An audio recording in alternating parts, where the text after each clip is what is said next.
This program discusses a disturbing and violent crime. Viewer discretion is advised. It was a brutal slaying, the murder of 12-year-old Shonda Shera. 15-year-old Hope Rippey. 3 other girls admitted to torturing 12-year-old Shera. Shera was repeatedly beaten and sodomized for hours. I just can't imagine what she went through. Today in a Dr. Phil exclusive. People just can't wrap their head around that 4 teenage girls could do something so evil. A twisted story of jealousy and violence. You know what they did to your sister. They stab her, they smash her face in, they beat her head in with a tire iron. Well, that's not all they did. She was alive when they set her on fire. Now, one of the murderers is out of jail.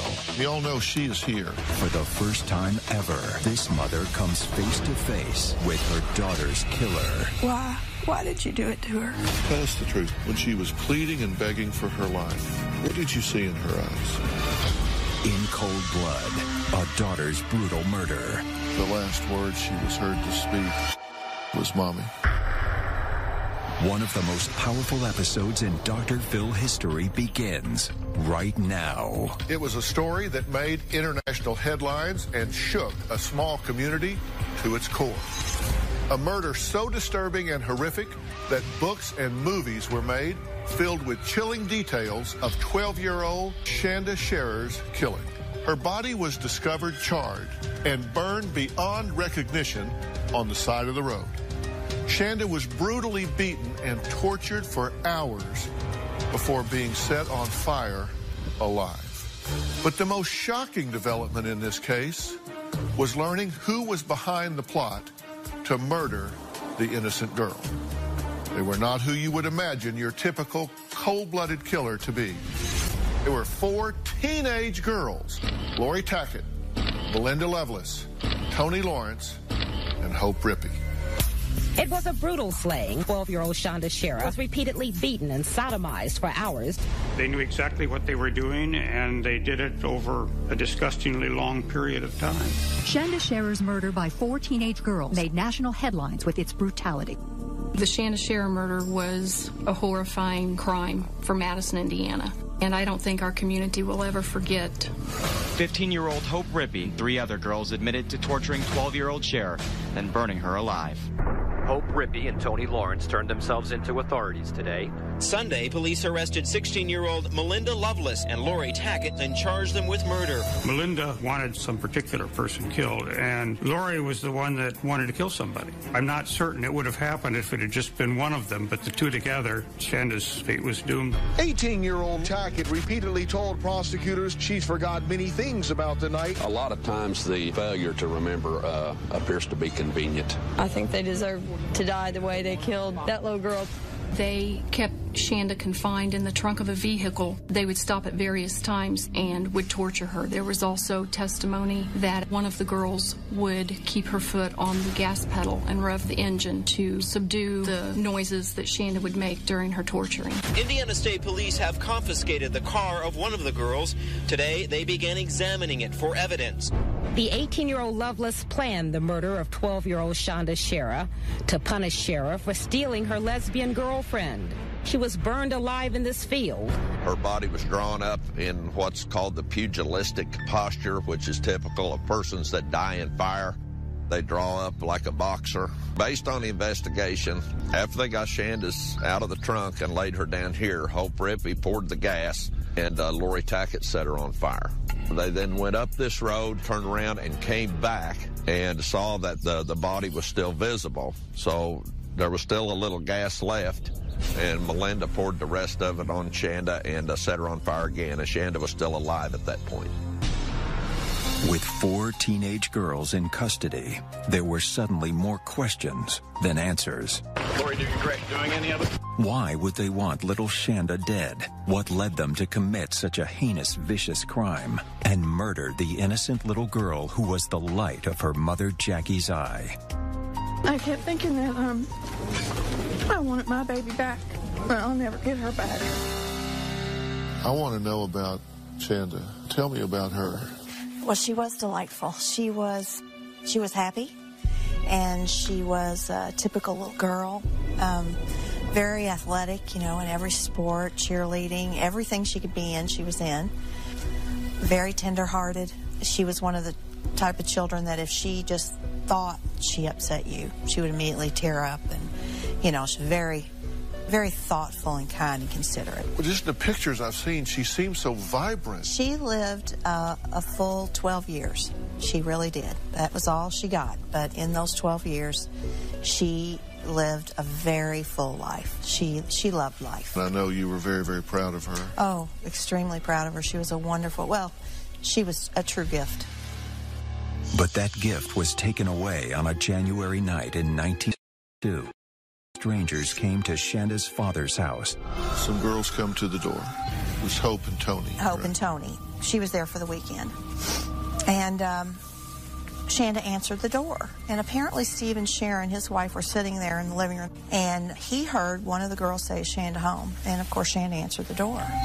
So he knew immediately these girls didn't know Shanda. He couldn't hear what was being said altogether, but he heard a little bit.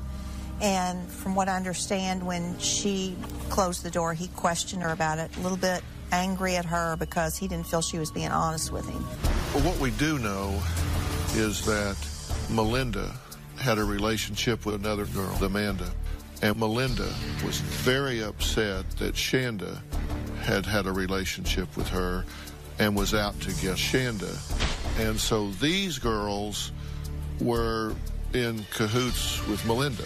They get her out of the house some way. Yes. After Steve went to bed, they came back. And Melinda is under a blanket in the back seat. And Shanda left her purse and her coat on the kitchen table. She had no intention of leaving. She was going to the end of the driveway. Right. And when she got there, they put her in the car. And Melinda came up from behind and put a knife to her neck.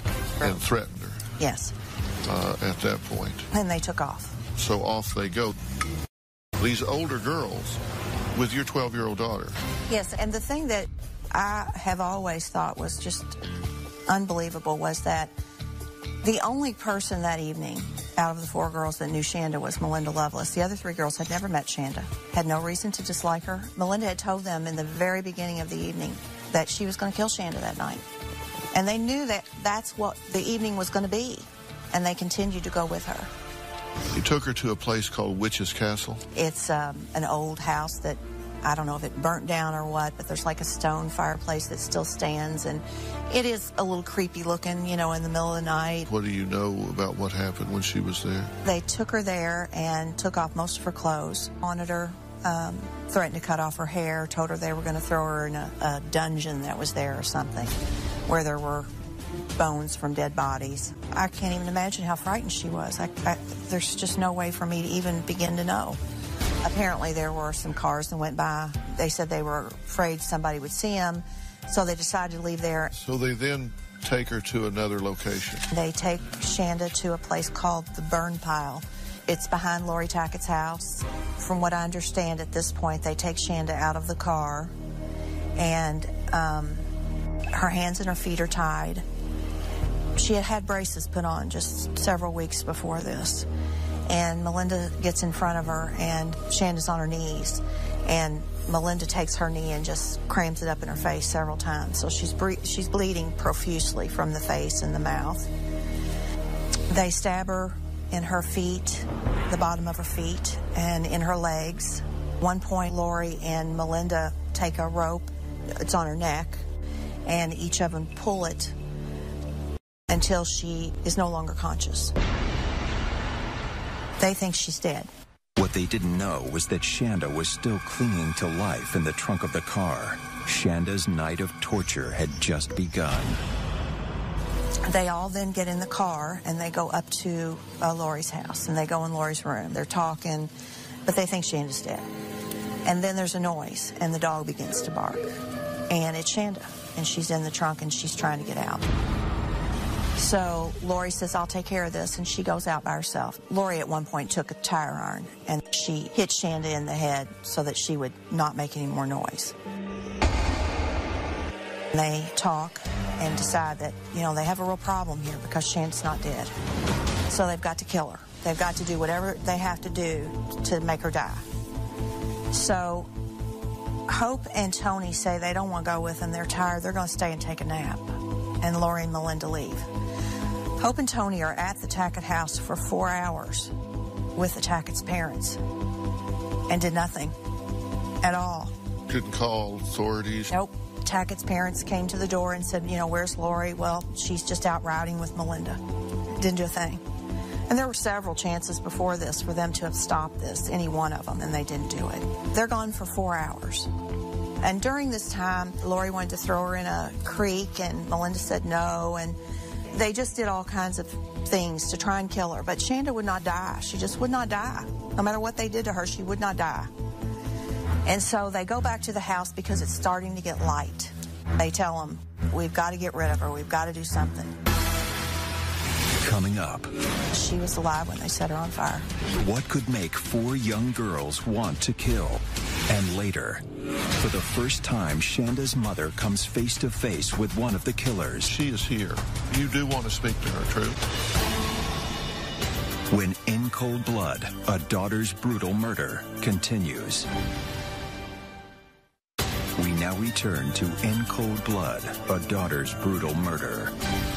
Shanda Scherer was just 12 years old when she was lured from her father's house in the middle of a January night and savagely beaten and tortured by 4 teenage girls. 3 of them had never met Shanda before the night they viciously attacked her. The girls reportedly stabbed her, smashed her in the head with a tire iron, and choked her unconscious. But Shanda wouldn't give up. She was still clinging to life, trapped in the trunk of the car. Hope says somebody told her that if you want to get rid of a body, you need to burn it.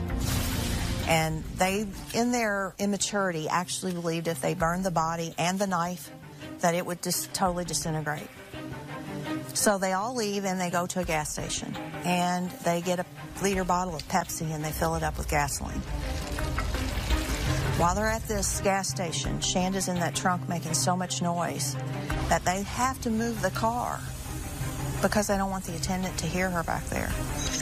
Now, she's been tortured for almost 10 hours at this point with a tire iron. She's been stabbed, she's been strangled, she's been beaten, and she's in the trunk.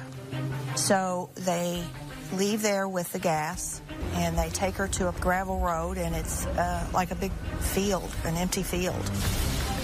Very, very close to where they laid her body was very dense forest.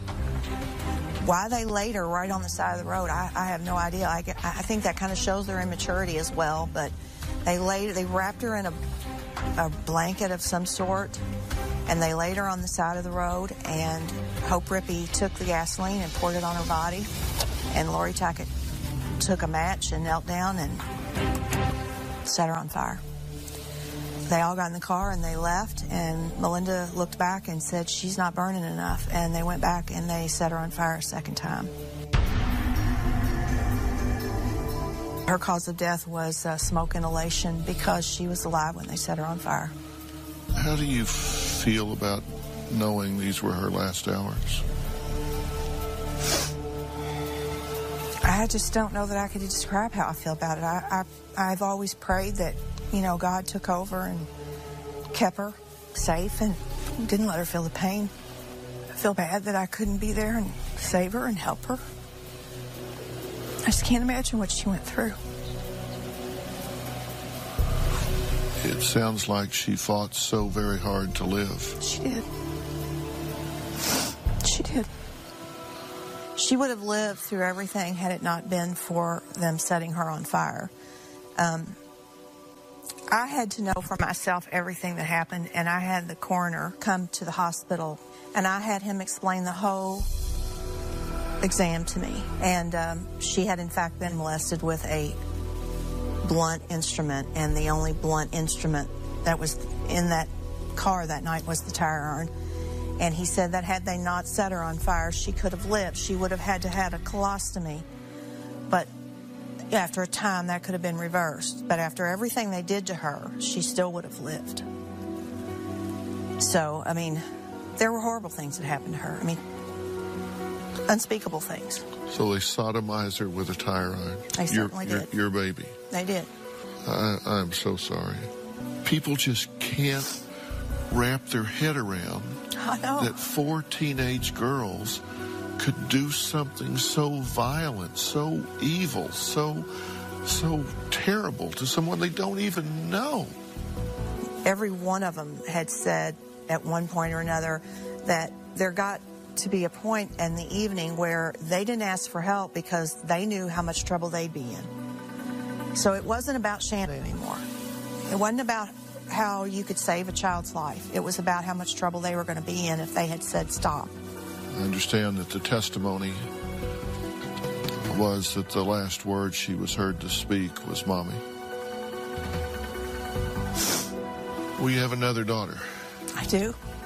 And Paige. Paige. She's here. She is here. And I'm going to ask her to join us now. And I know that this has hit her very, very hard. It has. Shanda's sister Paige, she is 7 years older than Shanda. She has never really dealt with Shanda's death. I'm angry at those girls because they don't understand what they did to our family. There's nothing natural about burying your child. There's no word to describe what this does to you. To watch that casket go in the ground. There are times I'll look at her picture and it is like a knife just going through my gut. It's like, God, how she died, and she's really gone. There were so many times that I just didn't want to live. I cried a lot, and I stood in front of the mirror with a handful of pills a lot and tried to talk myself into taking my life. For about 2 or 3 months after her death, I literally could not sleep. I was afraid if I shut my eyes, I would see her burning. I did things to take away any kind of pain. I would do whatever it took for the pain to go away. I just miss her. I miss growing up with her, and now that I'm older, I miss what we would have had. It always feels fresh. I think because she's remained such a part of my heart and in my life, and I'm always going to be her mother, and she's always going to be my baby. That never ends. That never goes away. I admire you both so much. Since I have studied this situation, it has haunted me every day. Tell me what you say to yourself in your most private moments about this. I'm very closed. I'm a very closed-off person. So I talk to her at night and just tell her I love her. Does that help? It does, because it's the hardest thing for me is that I feel sometimes that I'm forgetting her because it was so long ago and she was so young. And that is what I have a big problem with, is that I don't want to forget her, but as time goes on,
won't forget this. Why do I regret this? In my mind reckless, thoughts are feeling endless. Sitting up, I'm breathless, anxiety's infectious. I feel so defenseless, betrayed and embarrassed. I hate being open, I hate being broken. I feel like an ocean filled up with emotion. Anger ain't a potion, rub it on like lotion. I can feel it soaking, reopen, the scars have awoken.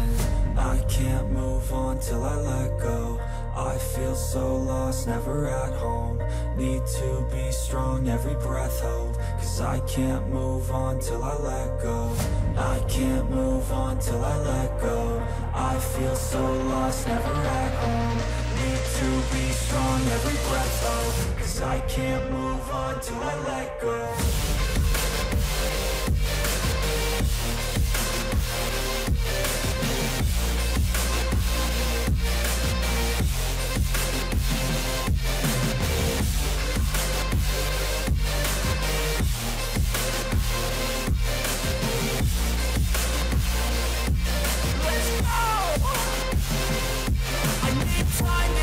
The pain makes it real. I don't wanna feel. I just wanna kill the bad thoughts and steal a good thought and feel. I'm just lost to feel. I'm just lost to feel. I need time to heal. I can't steer the wheel, cause this drive to kill, and it gives me chills. A nice road it feels. I slip off the peel and crash all the steel. Will I ever heal? I can't move on till I let go. I feel so lost, never at home. Need to be strong, every breath hold. Cause I can't move on till I let go. I can't move on till I let go. I feel so lost, never at home. Need to be strong, every breath hold. Cause I can't move on till I let go.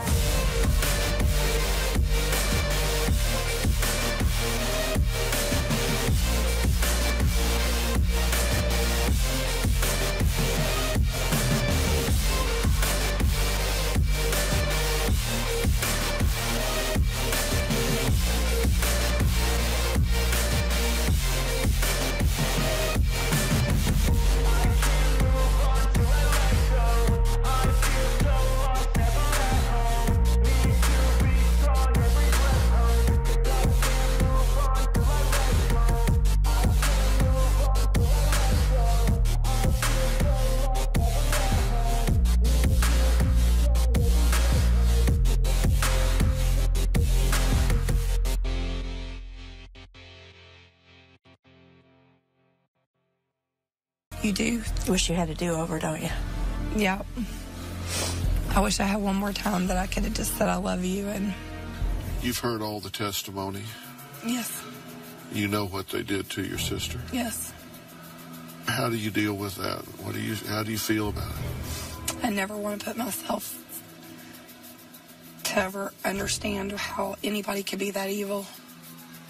But it's very hard for me to understand how that could be an exciting night for you. How you could get in a car and know that you're going to kill somebody and that be exciting. That I'm going to pick other people up and this is what we're going to do with our evening tonight. I just never in a million years understood how... We're going to kill an innocent girl. Yeah.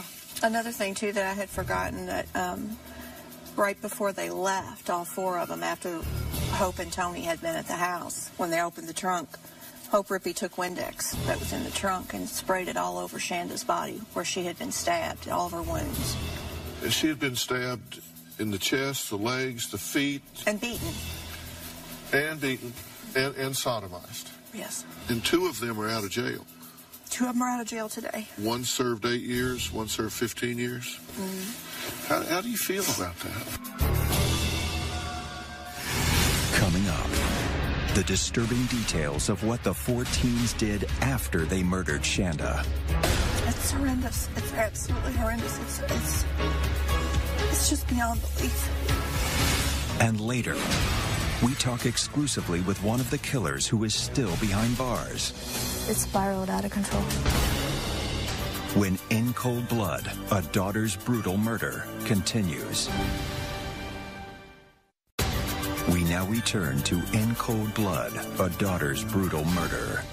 12-year-old Shanda Scherer was savagely beaten, tortured, and strangled before being set on fire while still alive and left for dead on the side of the road. What the 4 teenagers did after the brutal slaying still haunts Shanda's family. Now, did I understand the record right that after they set Shanda on fire, not once but twice, they went to McDonald's? They went to McDonald's for breakfast and joked that she looked like the sausages. That's right. It's horrendous. It's absolutely horrendous. It's just beyond belief. And 2 of them are out of jail. 2 of them are out of jail today. How do you feel about that? I don't feel good about that. I have tried so hard to deal with Shanda's death with a little bit of dignity because I'm Shanda's voice now. There's nobody left to speak for her. And the only thing that I've ever asked is for these girls to serve their sentence. And the only one that has is Lori Tackett. She's never once asked for an appeal or asked to get out early. But the others did everything. I mean, Melinda just recently exhausted all her appeals. Hope Rippey went back and back and back until she actually got a judge to completely resentence her, and she shaved 15 years off of her sentence. There was only one thing they could do to show their remorse, and they couldn't even do that. So I don't feel good about that at all. And the reason that Hope Rippey was let out early, apparently, from the testimony that I listened to, and from what the judge said, is that because she was a model prisoner. You're supposed to be a model prisoner when you're in prison. That's what you're supposed to do. It's not like you're supposed to be rewarded for that. She could have at least served her sentence.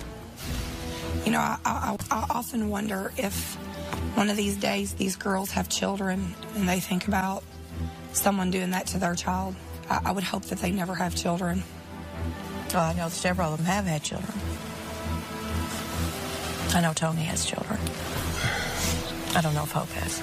Well, 8 years ago, Lori gave a statement to a crime library reporter who was asking her why someone would kill. And here's what she said. She said, quote, "Let's say, for instance, I know a couple of people who kill simply for the fear that they see in their victims' eyes and for the sight of the blood on their bodies. My opinion is they do it to feel superior or high on the victim's fear, and they're thirsty for the spill of blood." Yeah. What do you think about that? Is she talking about herself there? Yes. She testified at one of the hearings that she knew it was her destiny. She had always known it was her destiny to murder someone and to spend the rest of her life in prison. Now, you know, we're talking about Lori Tackett. That was her statement, and she's currently serving the remainder of her 60 years at Indiana Women's Prison. Now, in her first interview, she talks about what she says her involvement was the night that Shanda was murdered. Will y'all look at this with me? Certainly. And then we'll talk about it? Okay, let's take a look. I didn't know Shanda at all. I didn't go into that evening knowing anything was going to happen, wanting anything to happen, expecting. I didn't. Peer pressure. That's all it was. It spiraled out of control way too fast. It's something that should have never happened. If I knew then what I know now, I would have never have been there. I would have stopped everything from happening, and I would have never let Shanda be picked up in the first place. I do want Shanda's mother to know how much I regret my actions and what happened. I feel how hard it must be for a mother. Just the pain that I've caused a mother, I mean, is painful for me to know that I've done that to someone and that I've hurt lives that never had to be hurt. I don't feel like I will ever be free from what happened. I live with it every day. It seems like the older I get, the harder it is for me to deal with it. Every January, I relive pretty much what happened, and it's just extremely hard. I really don't honestly believe that I will ever be able to move on.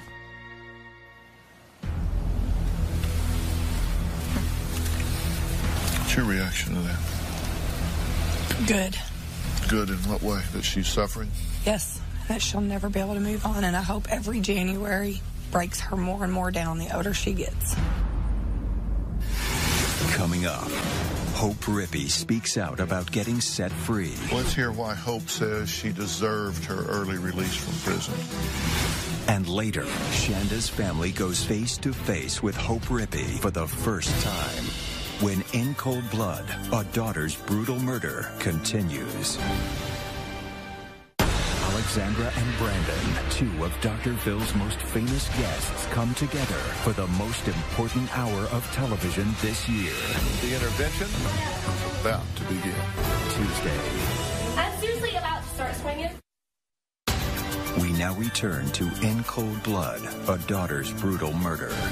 12-year-old Shanda Sher was beaten, tortured, and set on fire alive by 4 teenage girls. Lori Tackett didn't even know the sweet girl with the big smile. Police say she just wanted to kill somebody, but that's not what Lori says. I didn't know Shanda at all. I didn't go into that evening knowing anything was going to happen, wanting anything to happen, expecting. I didn't. Peer pressure. That's all it was.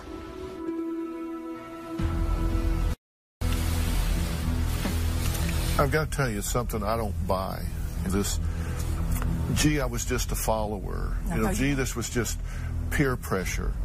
That is absolutely, unequivocally crap to me. You cannot tell me that these girls were not bought into this and pursuing it with vigor. They had opportunities. They had hours away to step away and say, look, there's a girl that's hurt. We need to save her life. I've made a bad decision. I'm not going to make it worse. Come on. I mean, that's offensive to me. One of the other girls is Hope. She came to the door and lured Shanda out. So you talk about premeditation. Melinda says on the way over, testimony says, Melinda says on the way over, we're going to kill this girl. So Hope says, I'm it. I'll go to the door. She goes to the door and lures her out, brings her to the car, puts her in the front seat, closes the door. Melinda pops up with a knife under a blanket, puts it in her throat. That's okay, right. Now, obviously, Hope knows this because this is all coordinated, right? Well, yes. It's so bad that when they're beating her and taunting her with a knife, she takes her Mickey Mouse watch. Just exactly right. I mean, come on. Melinda Lovelace still has one of Shanda's rings that she wears in prison, and the prison won't give it back. And she says that she's married and then to Hope admits that she douses her with gas? Yes. And she's out walking the streets. She is out walking the street. Let's hear why Hope says she deserved her early release from prison. Take a look at this. Even though Shanda's mother didn't want me to be released, I felt like I wanted to give the judge the opportunity to see what I had done. I was sentenced for punishment, and I was sentenced for rehabilitation. And I do feel like the rehabilitation took place. It doesn't matter if I'm in prison or out of prison. Absolutely nothing could ever fulfill the punishment part for what I did.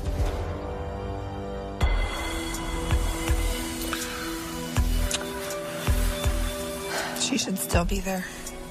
Yes. And y'all know she is here. Yes. I have not met her yet.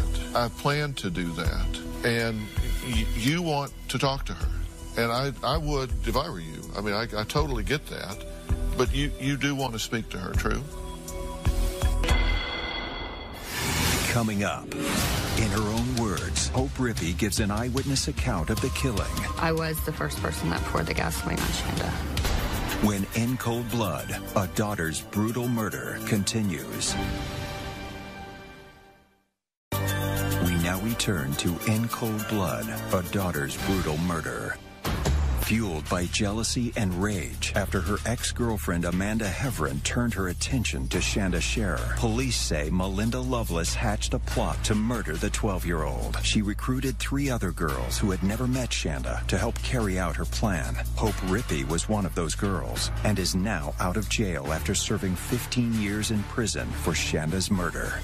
Hope admits that she douses her with gas? That's exactly right. We spoke to her on tape. Would you like to see the tape? That'd be fine.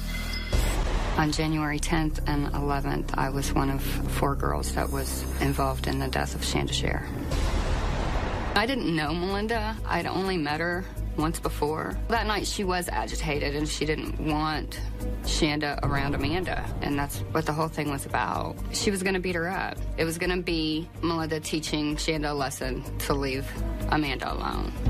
That night I was the one that was driving us to Shanda's house. Tony and I went up to Shanda's door to ask her if she wanted to come with us. When Melinda came out of the back seat is when she had the knife with her, and she started threatening Shanda. We drove to the witch's castle, and we all went up into the little rock shelter. Melinda was more taunting her, and I was being a bully too. I was laughing at her, making remarks about the situation. I bet you're gonna leave Amanda alone now.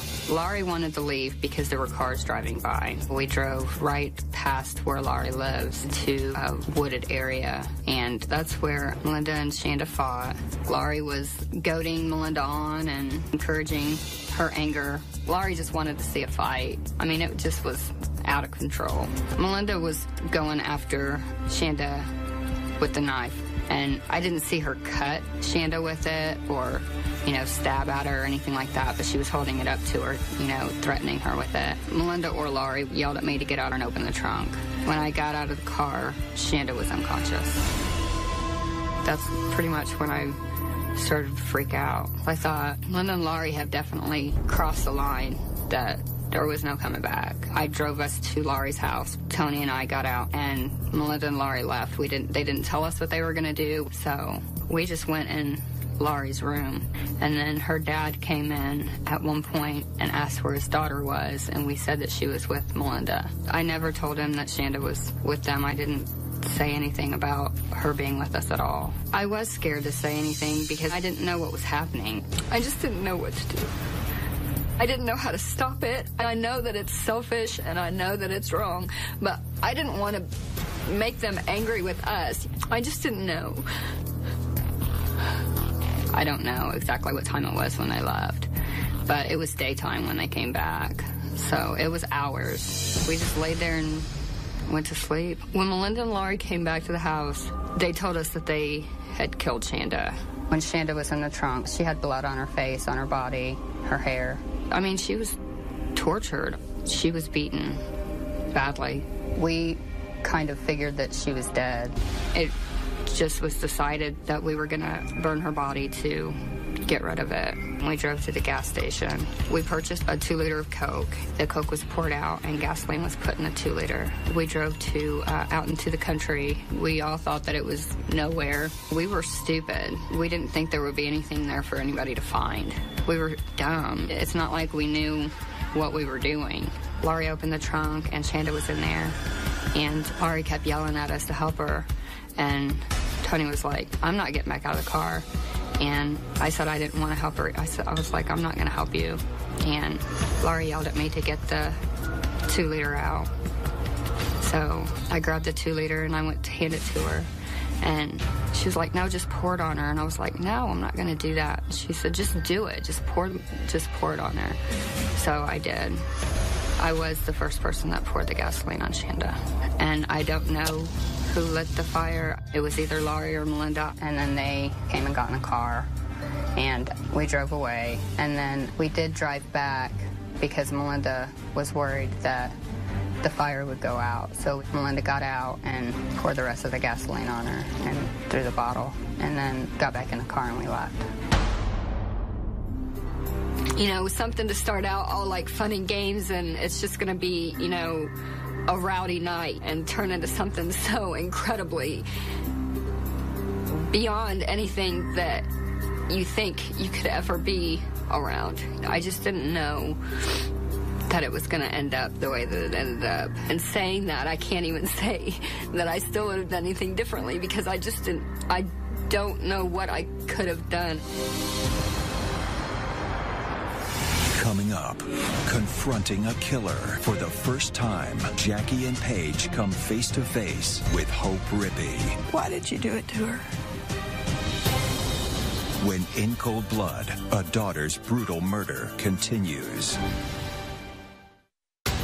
We now return to In Cold Blood, a daughter's brutal murder.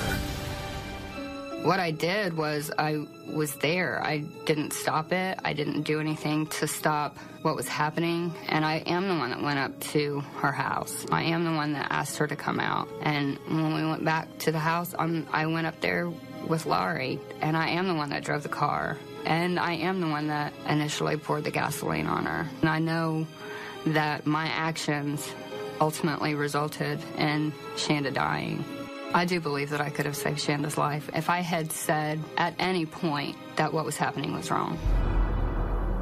What do you think about what she had to say? I believe in that man above, and he has a plan, and he will take care of all 4 of them girls. And he has taken care of me and my mom to get us through every single day. But they should have at least served their time. We have to serve our time. We don't get to see Shanda. Like she said, whether I'm in prison or I'm out of prison, I'm still being punished.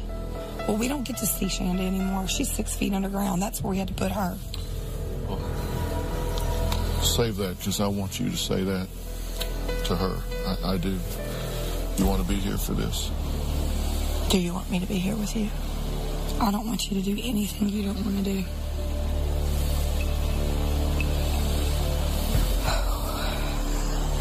I'm not going to leave her out here by herself. I'm just not going to do it.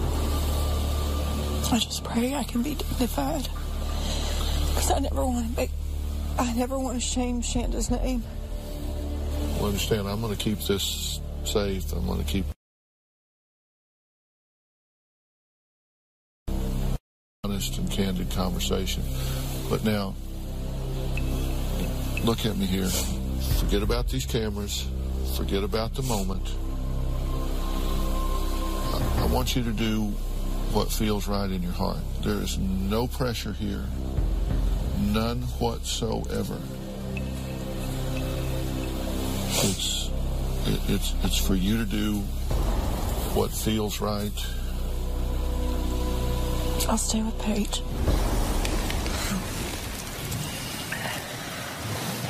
What would Shanda say if she could and she was here? What would she ask these girls? What would she say to them? Why? Just why? Maybe the 2 of you can be her voice. But I don't want you to do this if you don't want to do it. But if you want to speak for Shanda, then I want you to do that. And if you don't want to say anything, don't. Okay? Mm-hmm. I got you 100%. If any time you want it stopped, you just tell me. It's stopped. It's done. Okay. This is about you. It's not about her. Are you sure you're okay? Yeah. She can come out now.